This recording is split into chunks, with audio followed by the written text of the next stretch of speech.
आयुष्यभर विचारसरणी जोपासली, कुणी त्या विचारसरणीचा असेल नसेल, मात्र दादा हवे होते आणि दादाचं असणं अत्यंत महत्वाचं होतं.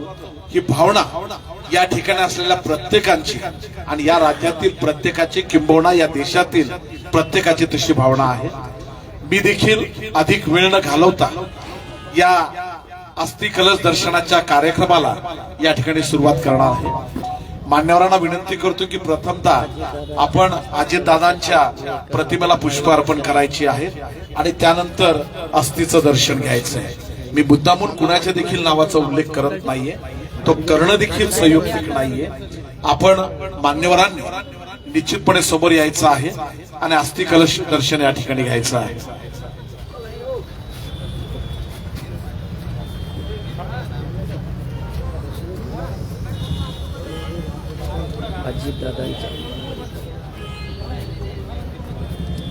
जे पोटात तेच ओठात, ही जे शेवटच्या श्वासापर्यंत ज्या माणसानं जपलं, आपल्या स्पष्ट बोलण्यामुळं राजकारणाचा फायदा होईल की राजकारणात त्याला नुकसान होईल या गोष्टीचा कदापि विचार न करता जे काम होईल त्याला हो म्हणायचं आणि जे होणार नाही त्याला नाही म्हणायचं, एवढा सडेतोडपणा ज्या माणसानं उभ्या आयुष्यामध्ये जगला, जपला, जोपासला आणि त्याच तत्वानं शेवटच्या श्वासापर्यंत हा माणूस जगत राहिला, त्या माणसाला आपण या ठिकाणी ही पुष्पांजली, आदरांजली या ठिकाणी अर्पण करतो आहोत. दादांचा तोच करारी चेहरा आणि तशाच पद्धतीची प्रतिमा असलेलं हे या ठिकाणी छायाचित्र, ती प्रतिमा या ठिकाणी आहे. त्या प्रतिमेला पुष्प अर्पण करून सर्वजण या ठिकाणी एका वेगळ्या भावनेनं दादांच्या अस्थीचं या ठिकाणी दर्शन घेत आहेत. खरं म्हणजे दादांचं या राज्याच्या विकासामध्ये जेवढं योगदान आहे त्याच पद्धतीनं आपल्या मातृतीर्थ बुलढाणा जिल्ह्याच्या विकासामध्ये देखील दादांचं फार मोठं योगदान आहे. तुम्ही आम्ही बघतो घाटाखालचा जो खारपान पट्ट्याचा भाग आहे, मग जळगाव जामोद असेल, शेगाव असेल, नांदुरा असेल, संग्रामपूर असेल, या तालुक्यामध्ये प्रत्येकाच्या घरामध्ये आज जे नळ दिसत आहेत त्यांना जे शुद्ध पाणी येत आहे त्याच्या पाठीशी निश्चितपणे अजितदादा होते असं जर का म्हटलं तर ते चुकीचं होणार नाही. किडनीच्या आजारानं या जिल्ह्यातला घाटाखालच्या अनेकांचा बळी गेला. किडनीच्या आजारानं अनेक कुटुंब उद्ध्वस्त झाले, अनेक कुटुंबाचं छत्र हरवलं, अनेक कुटुंब प्रमुख त्या ठिकाणी गेले. कुणाचा पती गेला असेल, कुणाचा वडील गेला असेल, कुणाचा मुलगा गेला असेल, कुणाचा जावई गेला असेल, कुणाचा भाऊ गेला असेल. हे सगळं दुःख त्या खारपान पट्ट्यानं त्या माध्यमातून भोगलं. ही सगळी वेदना दादांनी त्या ठिकाणी टिपली आणि पुढाकार घेत त्या भागामध्ये नळ योजना आणून लोकांच्या घरामध्ये नळ देऊन त्या लोकांना किडनीचा आजार होणार नाही यासाठी दक्षता घेण्याची भूमिका दादांनी त्या ठिकाणी जोपासली. अनेक विषय आहेत की त्यामध्ये दादांनी निश्चितपणे या जिल्ह्यासाठी देखील अतिशय महत्वाची कामगिरी बजावलेली आहे. ज्या पद्धतीनं या राज्याच्या प्रत्येक जिल्ह्याचा, जिल्ह्यातील प्रत्येक तालुक्याचा आणि गावाचा माननीय शरद पवार साहेबांना अभ्यास आहे, त्याच पद्धतीनं दादांना देखील राज्यातील प्रत्येक जिल्ह्याचा, तालुक्याचा आणि त्यातील माणसांचा, नेत्यांचा, त्या भागातील समस्यांचा, प्रश्नांचा अचूकपणे अभ्यास होता. ज्या भागातली माणसं त्यांना भेटायला गेली असतील त्यांनी इतर विषयावर जर गप्पा काढला असेल, खाली खुशाली जर का विचारली असेल तर त्याचं त्या ठिकाणी एंटरटेन न करता तुझं काम काय, कामाचं बोल, मुद्द्याचं बोल असं बोलून कामावरच लक्ष केंद्रित करणारा आणि लोकांची प्रश्न सोडवण्यासाठी निश्चितपणे झटणारा, निष्ठेनं, प्राणपणाने प्रयत्न करणारा हा खऱ्या अर्थानं या राज्यातला शेवटचा लोकनेता होता असं जर का म्हटलं तर ते चुकीचं होणार नाही. त्यांची कामाची व्याप्ती फार मोठी होती आणि जी वेळ असेल कार्यक्रमाची ती कधी त्यांनी टळू दिली नाही. एखाद्याला कार्यक्रमाची सकाळी 10ची वेळ दिली असेल तर 9:45 दादा त्या कार्यक्रमाला आवर्जून उपस्थित असायचे. पुण्यामध्ये शासकीय कामं जर का असतील त्या कामकाजाची पाहणी करण्याकरता भल्या पहाटे सकाळी 6 वाजता देखील त्या ठिकाणी अधिकाऱ्यांना सोबत घेऊन दादांनी कामाची पाहणी केलेली आहे. अनेकांची धांदल उडायची, लोकांना असं वाटायचं की हा माणूस रात्री 1 वाजेपर्यंत अमुक अमुक ठिकाणी होता आणि आता सकाळी 6 वाजता आटपून आपल्या संपूर्ण ताफ्याचं कामकाजाची पाहणी करतो आहे. कामकाजाची पाहणी करत असताना ती पाहणी केवळ लोकांना दाखवण्यापुरतं असत नव्हती. तिथला आर्किटेक्ट असेल, इंजिनियर असेल, एखादा अधिकारी असेल, त्याला देखील खर्चवायचे आणि कामामधल्या अचूक चुकांकडे त्यांचं लक्ष जायचं आणि नेमकं त्यावरती बोट ठेवून हा का घरचा पैसा आहे का, तुमचा आमचा पैसा आहे का, हा जनतेचा पैसा आहे आणि जनतेचा पैसा अशा पद्धतीनं व्यर्थ जाणार असेल, वाया जात असेल तर ते मला अजिबात खपणार नाही, मला पटणार नाही. अशा पद्धतीचं सडेतोडपणे अधिकाऱ्यांना देखील सुनावून कामाचा दर्जा कशा पद्धतीनं चांगला असला पाहिजे याची काळजी अजितदादा प्रामुख्याने घ्यायची. आज अजितदादा नसल्यानं निश्चितपणे महाराष्ट्राची फार मोठी हानी झाली आहे. प्रत्येकावरती एक आदरयुक्त वचक असलेला, प्रत्येकाच्या मनामध्ये त्यांच्याविषयी आदर असायचा, अशा पद्धतीचं भलं मोठं नेतृत्व काळानं तुमच्या आमच्या मधून या ठिकाणी हिरावून घेतलेलं. त्यांच्या जाण्यामुळं निश्चितपणे हा महाराष्ट्र पोरका झाला आहे. त्यांची उणीव पुन्हा कधी देखील लोकनेता या राज्यामध्ये पुन्हा केव्हा निर्माण होईल, केव्हा घडेल हे सांगता येत नाही. का नेतृत्व काही क्षणांमध्ये, काही दिवसांमध्ये किंवा काही वर्षामध्ये तयार होत नसतं. त्यासाठी अशा पद्धतीनं फार मोठी वाटचाल करावी लागते. तशा पद्धतीची आपल्याला घडवण्याची त्या स्वतःची देखील मानसिकता असणं गरजेचं असते आणि सगळ्या गोष्टीतून तावून सुलाखून निघालेलं हे नेतृत्व, या नेतृत्वानं अवघा महाराष्ट्र आपल्या कवेत घेतला होता आणि त्याच नेतृत्वाला काळ कवेत घेऊन अचानकपणे निघून गेल्यानं निश्चितपणे हा महाराष्ट्र आणि महाराष्ट्रातले तुम्ही आम्ही प्रत्येक जण या ठिकाणी पोरके झालो. कुणी कुठल्या का धर्माचा असेना, कुणी कुठल्या का विचारसरणीचा असेना, कुणी कुठल्या का पक्षाचा असेना, त्याची विचारधारा वेगळी असेल, त्याचा पक्ष वेगळा असेल, त्याचा धर्म वेगळा असेल, मात्र अजितदादा हा काम करणारा माणूस होता. ही पावती प्रत्येकानं प्रत्येक वेळी दिलेली आहे, त्यांच्या हयातीमध्ये दिली आणि ते गेल्यानंतर निश्चितपणे ती पावती मोठ्या प्रमाणामध्ये समाज पटलावर, माध्यमावर ती तुमच्या आमच्या समोर प्रत्येकाला ती दिसून आलेली आहे. आणि म्हणून दादासारखा मोठा माणूस जेव्हा जातो तेव्हा ते केवळ त्या कुटुंबाचं नुकसान नसतं, ते केवळ त्यांच्या गावाचं म्हणा, त्यांच्या जिल्ह्याचं म्हणा त्याचं नुकसान नसतं, हे केवळ राज्याचं नुकसान नसतं, तर ते संपूर्ण समाज व्यवस्थेचं नुकसान असतं. आणि म्हणून हे संपूर्ण समाज जातीचं, समाजाचं नुकसान झालेलं असं जर का म्हटलं तर ते चुकीचं होणार नाही. अनेक विद्यार्थी देखील या ठिकाणी दादांना आपली श्रद्धांजली अर्पण करत आहेत. अनेकांचे डोळे पाणावलेले आहेत. ज्यांच्या दादांशी संबंधित काय आठवणी असतील त्या आठवणींची पाखरं देखील त्यांच्या मनाभोवती निश्चितपणे गिरट्या घालत आहेत आणि हे आठवणींचं मोहळ या ठिकाणी आकस्मिकपणे या ठिकाणी उठत आहे. मग कुणाशी निश्चितपणे कुणाचं कुठलं काम केलं असेल, कुणाचा प्रश्न मार्गी लावला असेल, कुणाला प्रेम दिला असेल, कुणाला पद दिलं असेल, कुणाला घडवलं असेल, कुणाला आमदार केला असेल, कुणाला खासदार केला असेल, कुणाला मंत्री केला असेल, ज्याच्या काही आठवणी असतील त्या सगळ्या आठवणींची पाखरं त्या प्रत्येकाच्या मनाभोवती निश्चितपणे आज गिरट्या घालत आहेत. आणि म्हणून दादा ही केवळ एक व्यक्ती नव्हती, तर दादा हे एका दिशेचं नाव होतं आणि ती दिशा तुमच्या आमच्या सर्वांची दशा करून गेलेली आहे असं जर का म्हटलं तर ते चुकीचं होणार नाहीये. दादांना पुन्हा एकदा आपणा सर्वांच्या वतीनं मी या ठिकाणी श्रद्धांजली अर्पण करतो. पुष्प अर्पण करणं जर कोणाचे बाकी राहिले नसतील तर आपण पसायदानासाठी या ठिकाणी उभं राहूया. मी सर्वांना विनंती करतो की आपण पादत्राणे काढून आणि हात जोडून या ठिकाणी पसायदान म्हणायचं आहे. ज्यांची पुष्पार्पण करणं बाकी असतील त्यांनी कृपया 1 मिनिटामध्ये पुष्पार्पण करायचे आहे.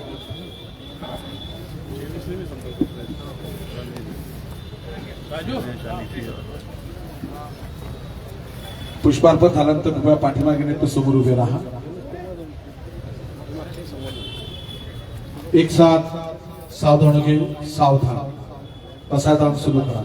आता विश्वात्मके देवी येणे वाग्यज्ञ तोषावे तोषोनी मज जावे फसाय दानहे जे खळांची व्यंकटी सांडो तया सत्कर्मी रती वाढो भूता परस्परे जडो मैत्र जीवांचे दुडितांचे तिमिर जावो विश्वस्वधर्म सूर्य पाहो जो जे वांचिल तो ते लाभो प्राणिजात वर्षते सकळ मंडळी ईश्वर निष्ठांची मांदी आळी अनवर्त भूमंडळी भेटतो तया भूता चला कल्पतरूंचे आरण चेतना चिंतामणीचे गाव बोलते जे अर्णव पियुषांचे आलांछन मार्तंड जे तापहीन ते सदा सज्जन सोयरे होतू किंबहुना सर्व सुखी पूर्ण होऊन तिने लोकी भजिजो आदी पुरकी अखंडित आणि ग्रंथोपजीवे विशेष लोकी दृष्टा दृष्ट विजय होवावे जी येत म्हणे श्री विश्वेश्वराव आ होईल दान पसावो येणे वरी ज्ञान देवो सुखिया झाला येणे वरी ज्ञान देवो सुखिया झाला येणे वरी ज्ञान देवो सुखिया झाला हरि ओम शांति शांति शांति शांति अमर रहे अमर रहे अमर रहे अमर रहे अमर रहे अमर रहे एक साथ विसर्जन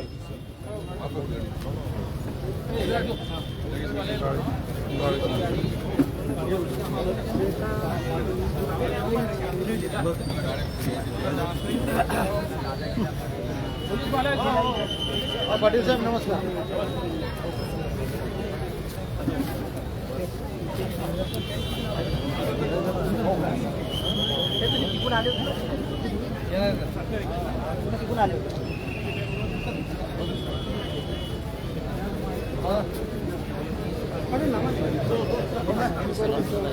चलो माऊली समोर घ्या, समोर आहे.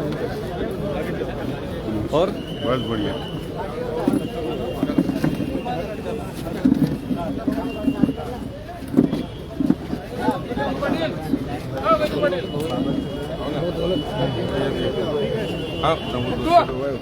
सहा महिन्यापासून जरा बॉल सटकलं होतं ते ऑपरेट केलं म्हणजे हिंमत नाही केली त्यांनी उभं राहायची.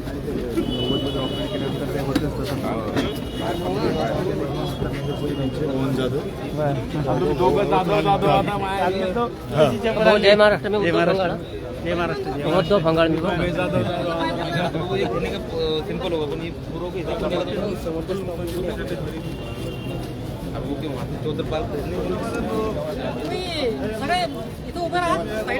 बरंच बहुतेक गजू इकडे आला सुबेर अध्यक्ष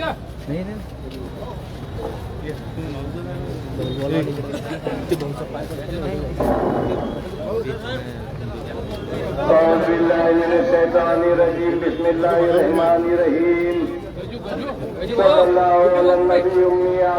सल्लल्लाहु अलैहि वसल्लम सलातो व सलाम अलैका या रसूलल्लाह सल्लल्लाहु अलैहि वसल्लम. अल्लाहु अकबर अल्लाहु अकबर अल्लाहु अकबर अल्लाहु अकबर अशहदु अल्ला इलाहा इल्लल्लाह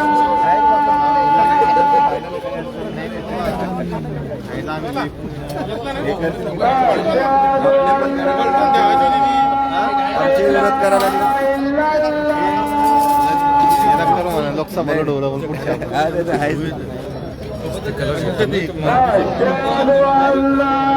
मुहम्मदन रसूलुल्लाह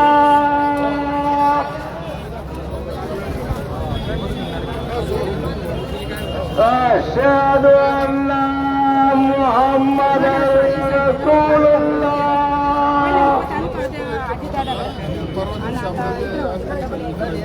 हय्या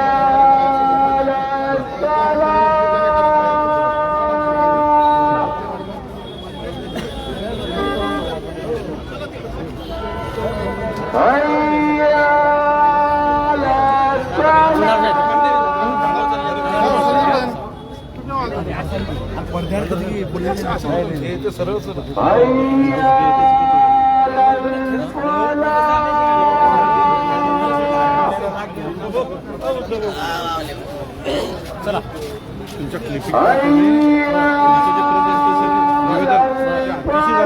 ग्रामीण भाषा वापरतो ना महेंद्र बोर्डे बरं बरं धन्यवाद मनापासून अतिशय तुमची जी भाषा अतिच त्याच्यामुळे तुमच्या क्लिप्स आहेत बुलेटिन त्या आगळ्या वेगळ्या वाटतात तीच भाषा ठेवायची तुमच्या इलेक्शन पिरियडमध्ये धन्यवाद भाषा बदलू नका. नाही नाही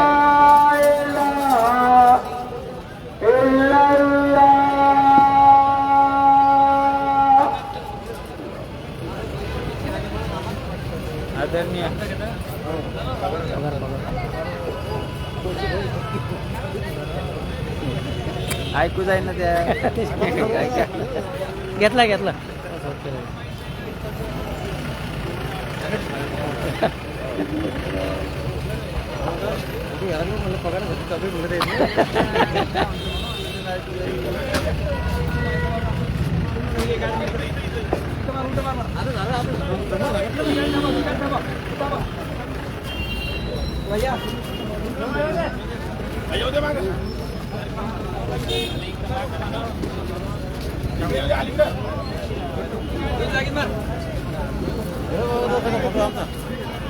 पाचवा तुम्ही ऐकू ना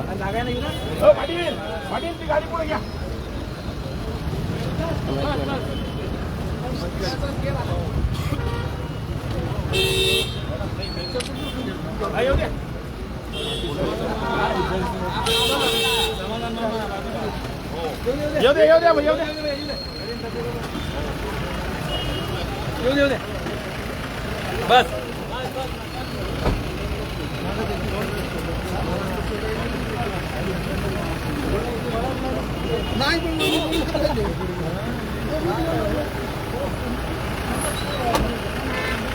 आमच्या भाषण लोकांपर्यंत चालू